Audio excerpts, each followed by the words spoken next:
लिखा हुआ है कि एक संख्या 50 से कम है। अब एक संख्या है जो 50 से कम है, पक्की बात है, मतलब 49 तक की कोई संख्या होगी, 1 से लेकर 49 तक की कोई भी संख्या होगी। और वो लिखा है कि 7 की गुणज है। 7 की गुणज है मतलब 7 के पहाड़े में आने वाली कोई एक संख्या है। के कुल 3 गुणनखंड है और उसके केवल 3 गुणनखंड होते हैं। वह संख्या क्या है? देखो यहाँ जो संख्याएं लिखी हैं 7 के पहाड़े वाली, सब 7 के पहाड़े वाली हैं। यहाँ लिखा है 50 से कम है, तो ये वाला ऑप्शन तो गलत हो गया कि 50 से ये तो ज्यादा हो गई, तो ऑप्शन आपके पास बचे केवल 3। अब इन 3 ऑप्शन में से आपको वो ऑप्शन पता करना है जिसके केवल 3 गुणनखंड होते हो। तो देखिए हम तीनों को चेक करेंगे। 14 लिख दिया, 42 लिख दिया और 49 लिख दिया। ठीक है, इनके हम लिखेंगे गुणनखंड। गुणनखंड गुणनखंड में हम लोग क्या करते हैं, हम लोग देखते हैं पहले इस संख्या को लिखते हैं 1 और फिर लिखते हैं 40, मतलब जो संख्या लिखी है उसकी वो संख्या लिख दो और 1 बना दो। अब मैं देखूंगा क्या ये 2 के टेबल में आता है। आता है। 2 के टेबल में कितनी बार में आता है? 2 सत्ते 14 है। ठीक, देखो 1 2 3 4, इसके गुणनखंड 4 हो चुके हैं, अभी और भी आगे हो सकते हैं लेकिन हमें चेक करने की जरूरत नहीं है, क्योंकि जिसके केवल 3 गुणनखंड होंगे वही संख्या हमारी आंसर होगी। तो ये ऑप्शन तो गलत होगा क्योंकि इसमें आपके 4 गुणज हो चुके हैं, गुणनखंड हो चुके हैं। अब देखते हैं इसमें, इसके गुणनखंड आप निकालोगे तो सबसे पहले 1 और 42। ठीक है, फिर ये 2 के पाड़े में भी आता होगा। 2 के पाड़े में कितनी बार में आएगा? ये 21 बार में। 2 21 हम 42 होता है, इसमें भी देखो 4 गुणनखंड हो गए, तो ये वाला भी ऑप्शन गलत हो गया। अब बचा केवल आपके पास एक गुणनखंड संख्या बची है, तो यही आपकी ऑप्शन करेक्ट हो जाएगी। मैंने आपको कैसे समझाया कि ये तो देखो 50 से ज्यादा है, तो ये तो गलत हो गई। अब आप ले लेंगे तीनों संख्याएं, इसके गुणनखंड आपने किए, इसके गुणनखंड देखो 4 हो चुके हैं, तो ये गलत हो गई क्योंकि आपको सिर्फ 3 गुणनखंड वाली संख्या चाहिए। इसके भी 4 हो गए, ये तो और आगे होगी, अभी 3 से आप करोगे तो 14 बार जाएगा। ठीक है, तो और गुणनखंड इसके बढ़ेंगे। आपको सिर्फ 3 गुणनखंड वाली संख्या लिखनी थी, जो कि ऑप्शन नंबर आपकी 3 वाली ही होगी। चलते हैं अगले क्वेश्चन पर। क्वेश्चन नंबर 8, 12 तथा 15 के सर्वनिष्ठ गुणनखंड हैं। देखो 12 का गुणनखंड और 15 के गुणनखंड।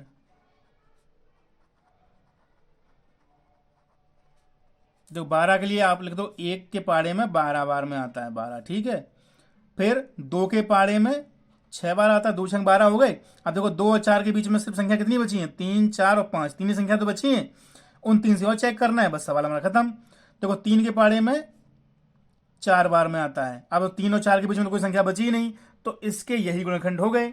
अब देखते हैं 15 के। 15 के लिए आप 1 लिख दो, 1 के पाड़े में 15 बार में 15 आता है। फिर क्या ये 15 2 के पाड़े में आता है? 2 के पाड़े में आता नहीं, 2 को छोड़ो। 3 के पाड़े में आता होगा, 3 पच्चे 15, 3 के पाड़े में 5 बार में आता है। अब 3 और 5 के बीच में क्या संख्याएं बची? केवल 1 4, और 4 के पाड़े में ये आता नहीं है, तो इसका भी ये आंसर कंप्लीट हो चुका। अब सर्वनिष्ठ का मतलब ये है कि जो दोनों के में हो। दोनों के में देखो क्या है बच्चों, दोनों के में देखो ये 1 है। ठीक है, तो आपने लिख देना है 1 कॉमा 2 इसमें है, इसमें तो है नहीं। अब देखो 3 ये दोनों में है, तो आप लिखोगे 3। और इसके अलावा क्या दोनों में है? और तो कुछ है नहीं। देखो 4 इसमें है, 4 इसमें नहीं है, 6 इसमें, इसमें नहीं है, और तो कुछ मैच नहीं कर रहा, केवल 1 और 3 यही मैच कर रहा है, तो यही वाला ऑप्शन करेक्ट हो जाएगा। ऑप्शन नंबर 4 आपका करेक्ट हो जाएगा, जिसमें लिखा हुआ है 37800 का अभाज्य गुणनखंड है। अच्छा, अब आपको संख्या इन्होंने इतनी बड़ी दे दी, या तो आप इसके गुणनखंड करो 37800, या तो आप इसके गुणनखंड करो ऐसे, तो बहुत टाइम लगने वाला है। ठीक है, उससे अच्छा आप देख लें कि इसमें जो संख्याएं अभाज्य होंगी वही आपका आंसर होगा। ठीक है, या मैं उसका गुणनखंड करके देख लूं, गुणा करके देख लूं। तो देखो इस संख्या में देखो आप, इसमें 4 लिखा हुआ है, 4 तो अभाज्य होता नहीं है, यहां पे आपको अभाज्य गुणनखंड बताने हैं, तो ये वाला ऑप्शन तो आपको गलत हो गया। अब इसमें देखो, इसमें लिखा है 27, 8 भी लिखा हुआ है, ये दोनों भी अभाज्य नहीं होते, तो ये वाला भी ऑप्शन आपका गलत हो गया। अब आपके पास 2 ऑप्शंस बचे हैं जिसमें संख्याएं अभाज्य लिखी हुई हैं। अब इन दोनों में जिसका आंसर ये आ जाएगा भाई आपकी आंसर करेक्ट हो जाएगी। तो हम गुणा करके देख लेते हैं, इसको करने की जरूरत नहीं है आपको। देखिए 2 का 2 में किया 4, 2 दूनी 4 हो गए। अभी मैं 3 को छोड़ दे रहा हूं। ठीक, 4 का 5 में कर दो, 4 पंचे 20 हो गए। 20 का 5 में किया 100 हो गए। ठीक है, 100 का 7 में किया 700 हो गए, और 700 का 7 में किया 4900 हो गए। अब उस 49 में ये जो रह गया था हमारा 3 3 9, इसका और मल्टीप्लाई करके देख लेते हैं। 0 0 9 81 9 चौको 36 और 8 44। तो इसका आंसर आया है 44,100, जो कि ये तो है नहीं।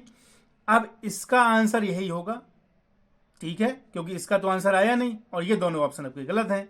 तो ऑप्शन नंबर आपका 2 वाला करेक्ट हो जाएगा। आपको आगे करने की जरूरत नहीं है, आप चाहें तो इसका मल्टीप्लाई करके देख सकते हैं, यही आंसर आएगा। चलते हैं अगले क्वेश्चन नंबर 10 पे। निम्न में से 316 का कौन गुणनखंड नहीं है? कौन गुणनखंड नहीं है? देखिए, एक संख्या जो लिखा है एक, ये तो सबका गुणनखंड होता है, तो ये तो इसमें पूछा गया कौन नहीं है, तो ये तो गलत हो गया। ठीक, एक तो सबका ही होता है। अब मैं चेक करूंगा 8 को। ठीक, 8 को चेक करने के लिए 8 से इसमें भाग करके देख लो, आपको पता चल जाएगा। 8 चौको 32 होता है, 8 तिया 24, 11 में से 4 गया 7, 76, 8 पंचे 40, 8 54 72, 8 दम 80। देखिए 8 का भाग इसमें नहीं जा रहा है, तो इसका मतलब है कि 8 ही एक ऐसी संख्या है जो इसका गुणनखंड नहीं है। मैंने 8 क्यों लिया, इसका क्या रीजन रहा? देखिए, पहले तो मैंने 1 ले लिया, फिर मैंने देखा कि इससे छोटी संख्या लेके चेक कर लिया जाए, बड़ी संख्या का भाग करने की क्या जरूरत पड़े, छोटे का ही चेक कर लें, अगर इसका चला जाएगा तो फिर हम आगे वाली का देख लेंगे। जब 8 का ही भाग नहीं जा रहा है तो इसका मतलब है कि 8 ही वो संख्या है जो इसका गुणनखंड नहीं है। ठीक है, तो इस तरीके से मैंने पता लगा लिया, इसका ऑप्शन नंबर 4 करेक्ट है। तो आज की वीडियो में सिर्फ इतना ही, मिलते हैं अगले वीडियो में, तब तक के लिए थैंक यू।